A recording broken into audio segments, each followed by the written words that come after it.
students, this is Anu Srivastava with a new chapter of economics for class 10th, globalizations and the Indian economy. बच्चों, आज का जो consumer है वो बहुत ही उसकी चॉइसेस बहुत ही वाइड हैं। डिफरेंट टेक्निक्स उसको अपने प्रोडक्ट में चाहिए। सपोज़ वो अगर टीवी खरीदने जाता है तो टीवी में साउंड सिस्टम देखता है, पिक्चर क्वालिटी देखता है, कलर देखता है किस तरीके के हैं, वो ओरिजिनल हैं या बहुत ही ज़्यादा क्रिएटेड लग रहे हैं। या फिर अगर कार खरीदने जाए तो कार में बहुत सारी टेक्निक्स आती हैं, सेल्फ ड्राइविंग की आती है, एयर बैग्स वाले आती है, या लिबर्टी उसमें कंफर्टेबल जोन में आती हैं, कई डिलक्स होती हैं, कई डिफरेंट क्वालिटीज़ की होती है। तो अगर आप जब भी है, जैसे कार है, स्कूटर है, व्हीकल है, जो भी कुछ आपको परचेज़ करना है, आप उसमें बहुत सारी चॉइसेस रखते हैं। पहले की तरह नहीं है कि आपको सोनी का टीवी लिखा है, दिखाया आपने ले लिया। लेकिन अब आप उस पर्टिकुलर ब्रांड में भी बहुत सारी टेक्निक्स ढूंढने की कोशिश करते हैं। तो जो मार्केट है वो बहुत ही वाइड हो गया है। किसी भी चीज़ के लिए कंज्यूमर बहुत सारी वैरायटीज़ चाहता है। तो उस वैरायटीज़ की चीज़ें देखिए, अगर हम एक ही मार्केट अवेलेबल करेंगे तो it is not possible to satisfy every consumer, क्योंकि उसकी चॉइसेस इतनी वाइड हैं कि वो किसी भी एक मार्केट के लिए पूरी करना पॉसिबल नहीं है। तो अब क्या है, अगर ये चॉइसेस पूरी नहीं हो रहा है तो कंज्यूमर क्या करता है, कंज्यूमर दूसरी जगह पर उसको परचेज़ करने की कोशिश करता है, दूसरी जगह पर उसको जाके सर्च करने की कोशिश करता है। यही जो कंज्यूमर की चॉइस है, यही ग्लोबलाइजेशन को बढ़ावा देती है। जब हम एक पर्टिकुलर मार्केट से बाहर की तरफ भागते हैं, हमें और चीज़ें चाहिए, हमारी और चॉइसेस है, तो ग्लोबलाइजेशन स्टार्ट होता है। मतलब आप सिंपल एक एग्जांपल लीजिए, आप एक छोटी मार्केट से बड़ी मार्केट में गए, आपको वहाँ पे ज़्यादा चीज़ें दिखेंगी और वहाँ पे आप चूज़ कर सकते हैं। बहुत सारी चीज़ों में आप क्वालिटी वाइज आप डिफरेंट चीज़ें आप अपने चॉइस के अकॉर्डिंग बहुत सारी टेस्ट वहाँ पर डेवलप कर सकते हैं, क्योंकि आपको वहाँ पे चीज़ें अवेलेबल हो रही हैं। छोटी मार्केट में आपके जी वो प्रोडक्ट्स अवेलेबल नहीं है। तो यही चीज़ कंट्री और बहुत सारी कंट्रीज़ के प्रोडक्ट्स में भी करती है, क्योंकि एक कंट्री किसी भी हर तरह के प्रोडक्ट, किसी भी प्रोडक्ट के हर तरह के ब्रांड्स या हर तरीके की क्वालिटी को डेवलप नहीं कर सकती। उसके पास इतने रिसोर्सेज नहीं होते हैं। वो रिसोर्सेज उसको कहाँ से मिलते हैं, डिफरेंट कंट्रीज़ की मार्केट से। तो जब वो बाहर निकलता है और बाहर की चीज़ों को यूज़ करता है, वही ग्लोबलाइजेशन है। ग्लोबलाइजेशन मतलब हम अपनी मार्केट को अपनी कंट्री के अलावा दूसरी कंट्रीज़ में भी फैला रहे हैं, स्प्रेड कर रहे हैं, उसकी वैरायटीज़ को, डिफरेंट वैरायटीज़ को कर रहे हैं। तो यही जो मार्केट का ट्रांसफॉर्मेशन आज हो गया है, इसको हम ग्लोबलाइजेशन कहते हैं। तो अब जब हमें डिफरेंट टाइप्स ऑफ कंज्यूमर्स को सेटिस्फाई करना है, तो हमें डिफरेंट टाइप्स ऑफ प्रोडक्ट भी बनाने पड़ते हैं। प्रोड्यूसर चाहता है कि हम कंज्यूमर्स को सेटिस्फाई करें ताकि उसके जो पर्टिकुलर कस्टमर्स हैं वो दूसरी दुकानों पे ना जाएं या दूसरे ब्रांड्स में ना जाएं। तो उसके लिए वो क्या करता है, अपने प्रोडक्ट को बेटर एंड बेटर बनाने की कोशिश करता है। उसमें चाहता है कि हर तरीके की टेक्निक्स उसमें हो जाए। कोई प्रोडक्ट किसी टेक्निक का हो, कोई प्रोडक्ट में कोई डिफरेंट टेक्निक का क्वालिटी वो दे देता है। उसके लिए उसको क्या करना पड़ता है, बाहर की कंट्रीज़ में जाना पड़ता है और बाहर से टेक्नीशियंस या जो भी चीज़ें हैं उसके लिए रॉ मटेरियल है, उनको हायर करना पड़ता है। ये चीज़ क्या कहलाती, ये चीज़ कहलाती है मल्टीनेशनल कंपनीज।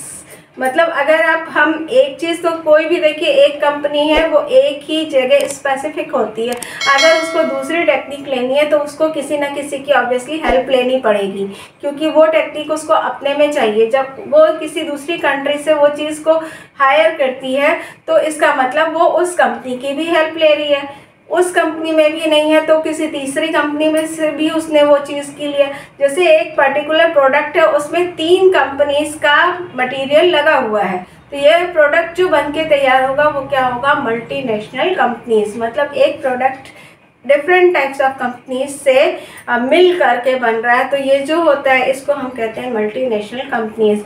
या कभी कभी ये भी होता है कंट्रीज़ में, जैसे बाहर की, अब आपको किसी पर्टिकुलर चीज़ की ज़्यादा ज़रूरत पड़ रही है, वो रॉ मटेरियल आपके प्रोडक्ट में ज़्यादा यूज़ हो रहा है, या रॉ मटेरियल ना कहिए, आप फिनिश गुड ही कहिए।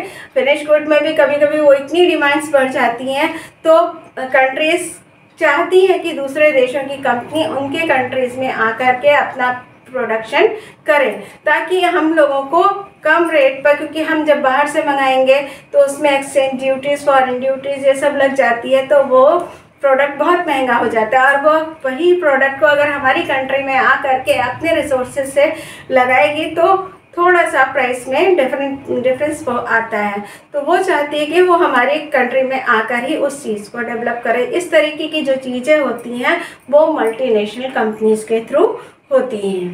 प्रोडक्शन अक्रॉस कंट्रीज होता है। इंटरलिंकिंग प्रोडक्शन जो हमने अभी आपको ऊपर एक्सप्लेन किया कि कई सारी कंट्रीज मिल करके कोई प्रोडक्ट करती हैं, लाइक इन्वेस्टमेंट करती हैं, उसमें रॉ मटेरियल्स प्रोवाइड करती हैं या लेबर एंड टेक्नीशियंस उनको प्रोवाइड कराती, क्योंकि देखिए हर चीज़, कोई नई चीज़, कोई नई टेक्निक लाने के लिए उसके लिए टेक्नीशियन भी चाहिए होगा, उसके लिए एक्सपर्ट्स भी चाहिए होंगे। तो वो एक्सपर्ट सपोज हमारी कंट्री में नहीं अवेलेबल है तो हमें दूसरी कंट्रीज से हायर करने पड़ते हैं। इस तरीके से हम एक दूसरी कंट्रीज से इंटरलिंक्ड होते हैं और हमारा जो प्रोडक्शन होता है वो इंटरलिंकिंग प्रोडक्ट कहलाता है। और एमएनसीज का ग्लोबलाइजेशन में बहुत ही बड़ा रोल होता है। अब ग्लोबलाइजेशन से ही बच्चों फॉरेन ट्रेड और इंटीग्रेशन ऑफ मार्केट्स भी होता है। इंटीग्रेशन ऑफ मार्केट्स मतलब जब हम एक दूसरे से कनेक्ट होते हैं, एक दूसरे की मार्केट्स में जाते हैं, वहाँ के लोगों के बारे में जानकारी मिलती है, वहाँ की चॉइसेस के बारे में जानकारी मिलती है। कभी कभी ऐसा भी हो सकता है कि आपके पास जो रॉ मटेरियल अवेलेबल हैं उनसे बनने वाला कोई प्रोडक्ट की डिमांड आपकी कंट्री में नहीं है, लेकिन दूसरी कंट्रीज़ में उन चीज़ों की बहुत डिमांड है। तो ये भी हमारे लिए एक प्रॉफिटेबल हो सकता है। जो चीज़ अभी तक यूज़ नहीं कर पा रहे थे हम, चूँकि तब हम सीमित थे, अपनी ही कंट्री में हम ट्रेडिंग कर रहे थे, अब हम फॉरेन ट्रेड के थ्रू हम उस प्रोडक्ट को फॉरेन मार्केट में जा कर के अच्छे प्राइस पर उसको सेल कर सकते हैं। तो ये एक बेनिफिट होता है ग्लोबलाइजेशन का कि हमें फॉरेन ट्रेड और इंटीग्रेशन ऑफ मार्केट्स मिलता है।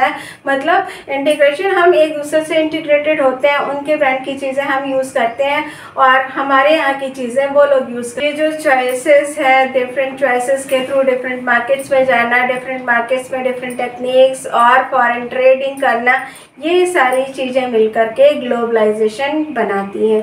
तो ग्लोबलाइजेशन एक बेसिकली एक प्रोसेस है, वो प्रोसेस है जो इंटीग्रेशन को तेज़ करता है, मतलब उसको रैपिड उसमें करता है और इंटरकनेक्ट करता है एक दूसरी कंट्रीज़ को, क्योंकि हम एक दूसरे से रिलेट होते हैं, भले ही वो मार्केट के थ्रू होते हैं, हम टेक्नीशियंस के थ्रू, एक्सपर्ट्स के थ्रू, इन्वेंटर्स के थ्रू या कंपनीज़ के थ्रू, मगर हम ग्लोबलाइज होते हैं। ग्लोबलाइज मतलब हम एक दूसरी सारी वर्ल्ड, एक वर्ल्ड मतलब कोई भी काम होता है या ट्रेडिंग का काम है या कोई भी काम है, पूरा वर्ल्ड एक दूसरे से कनेक्ट होकर के करता है, उसको हम कहते हैं ग्लोबलाइजेशन। जो ग्लोबलाइजेशन के साथ ही एक टर्म और आता है, वो भी बहुत ही इम्पॉर्टेंट है, विदाउट दैट ग्लोबलाइजेशन पॉसिबल नहीं हो सकता। वो टर्म है लिबरलाइजेशन। लिबरलाइजेशन क्यों ज़रूरी है ग्लोबलाइजेशन के लिए? क्योंकि हर कंट्रीज अपने अपने कुछ बैरियर्स बनाता है ताकि वो फॉरेन ट्रेड पर कंट्रोल कर सके, क्योंकि कभी कभी फॉरेन ट्रेड को कंट्रोल करना भी ज़रूरी होता है, क्योंकि अगर हम सब चीज़ के लिए फॉरेन कंट्रीज़ पर डिपेंडेंट हो जाएंगे तो कोई भी कंट्री अपनी कंट्री को डेवलप नहीं कर पाएगी।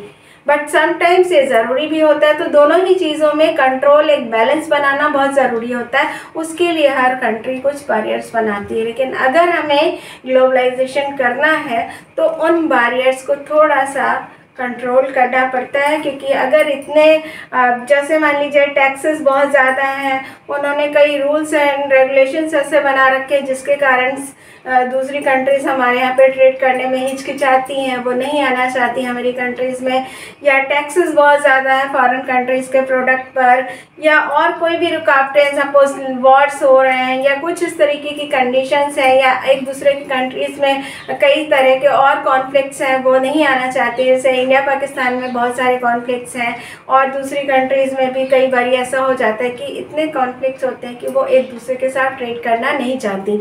तो ये जो होता है लिबरलाइजेशन के थ्रू, लिबरेशन मतलब किसी भी चीज़ के लिए लिबरल होना, थोड़ा सा उदार होना, थोड़ा सा उसमें नरमी बरतना। तो जो हम रूल्स रेगुलेशंस बनाए रखते हैं कि ये चीज़ें हमारी कंट्री में ना हो, उसमें गवर्नमेंट को थोड़ा सा कंट्रोल करना पड़ता है। अगर आप कंट्रोल नहीं करेंगे तो फॉरेन कंट्रीज़ हमारी कंट्रीज़ में ट्रेड करने के लिए नहीं आएंगे।